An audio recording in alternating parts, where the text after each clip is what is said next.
Hello there and welcome to my channel. Today we're going to have a specific topic regarding main ideas and implied ideas.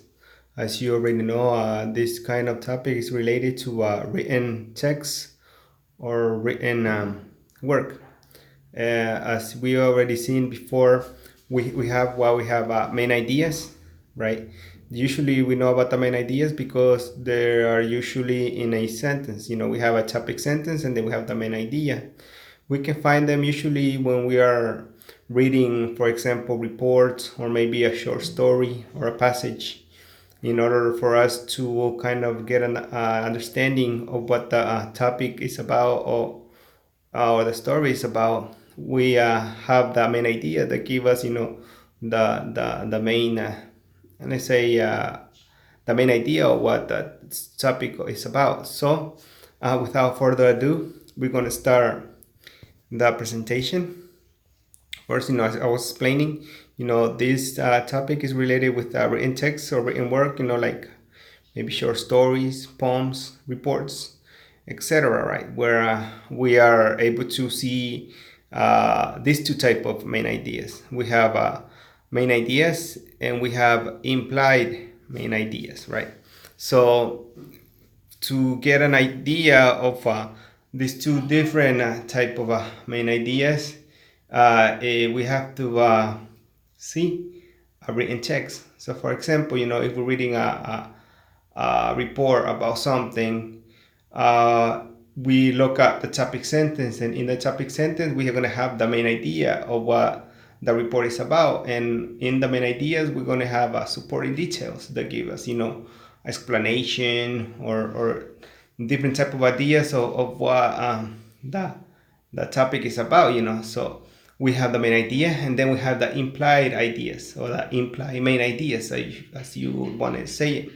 And in the implied main ideas, it's like a main idea, but it's not in the written work. It has the supporting details, the supporting details of the main idea, but the main idea is not stated. So as a reader, we have to use our inference, or we have to construct the main idea of what is being implied in the work. So let's get into a little bit more of explanation so we can get a clear understanding. So here we have what's the main idea, and we can see right here the main idea, it tells what the story is mostly about. As we already know, when we are reading, let's say, a short story, at the beginning we're going to have like a topic sentence, right?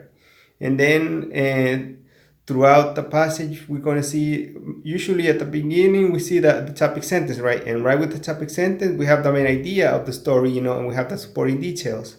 So in here we have the main idea, tells us what the passage is about, and it has a supporting detail. So the supporting details in the main idea could be facts, information, thoughts, maybe statistics if it's like a report, and explanation and examples. So here on the right, I have that example of a main idea. Here we have, for example, so the main idea is the more important information about the topic.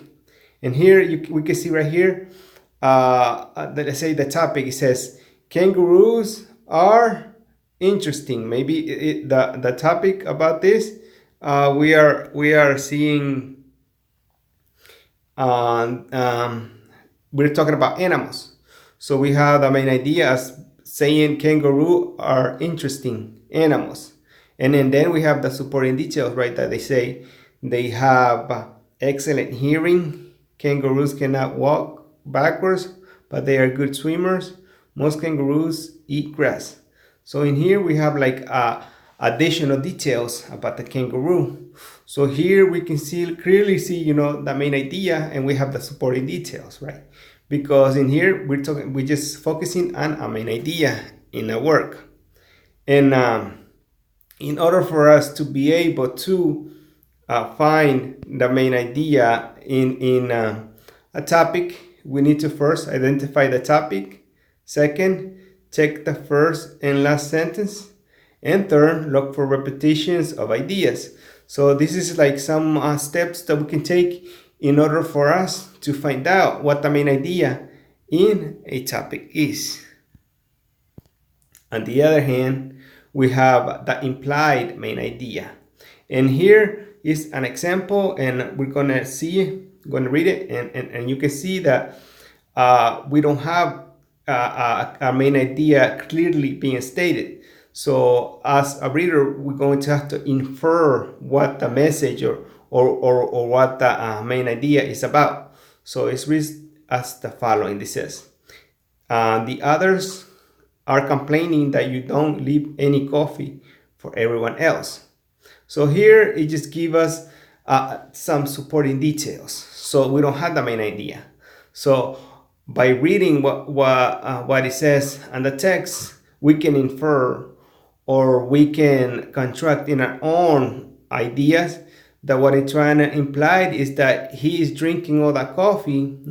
He drinks all that coffee and he drinks a lot of coffee. So at the end of the day, when somebody wants to go and get more coffee, there's none because he already has drank it. And a lot of people, are kind of like feeling awkward, or maybe they're not upset because he's drinking all the coffee. So we can infer that he's drinking all the coffee and that he drinks a lot of coffee by what the supporting details in this implied idea is saying. So this is a clear example, that we have to imply, we have to infer, we have to construct the main idea because we are only giving supporting details of what the topic is about. So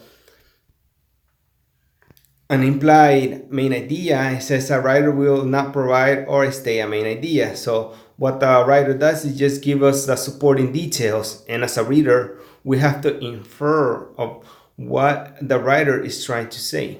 And so we have to imply, we have to suggest the supporting details of the main idea, and the reader also have to construct, I was explaining, construct and infer the main idea. We can see that the implied idea are usually expressed in maybe like, some short stories, some novels, poems, or plays that we have to see the context of the scene or of the passage and use the supporting details to construct. So we can construct what the main idea is, and by using the supporting details. Okay, and here we have some tips on how we can imply the main idea. So one is by thinking about the specific details. As I mentioned, right, we have the supporting details that gives us the clue of what the main idea is about. We also have to figure out what is the most important ideas the writer wants you to know about the topics. So, as the picture above, we have the author talking about that. The guy he didn't leave a lot of coffee for the other workers, and that they didn't feel good about it. So we can infer that he was drinking all the coffee from the supporting details. And at the end is this expresses the main idea in your own words. So as I was saying, right, they give us clues, they give us, the supporting details of what the main idea is about. So by using the supporting details, we are able to infer or construct our own main idea of what is trying to imply. So this is my presentation for you today. I hope that you were able to understand it, and thank you for your time.